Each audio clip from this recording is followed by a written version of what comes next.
30 நாள் அண்ணன் அமைதியா இருக்கான்னு பார்த்துட்டு இருக்கீங்களா?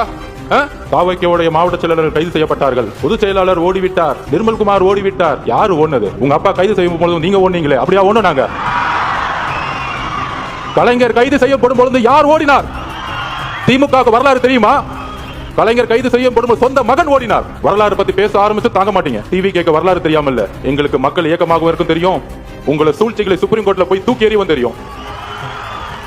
என்ன பண்ணிட்டோம்?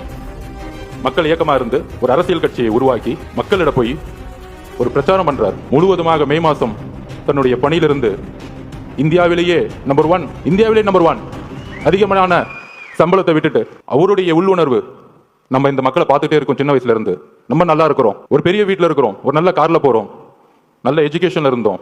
ஆனா என்னுடைய பயணத்துல தமிழ்நாடு முழுசும் தன்னுடைய தொழில நடிக்க போகும் பொழுது ஒவ்வொரு ஊராவும் பார்க்கும் பொழுது இன்னும் குடிசைகளாவே இருக்கு. தன்னுடைய தந்தை கலைஞர் பெருசா பேசிப்பாங்க, குடிசை மாற்று வாரியத்தை உருவாக்கினார்.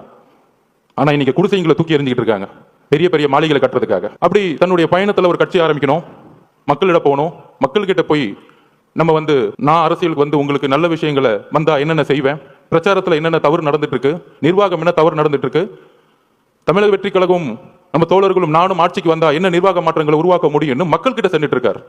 மதுரை மாநாட்டில் சொன்னாரே, நீங்கெல்லாம் போய் ஒவ்வொரு வீடா மக்களோட சப்போர்ட் கேட்கறீங்க, நான் ஆல்ரெடி வீட்டுக்குள்ள போயிட்டு தான் மக்கள் கிட்ட வரேன். இது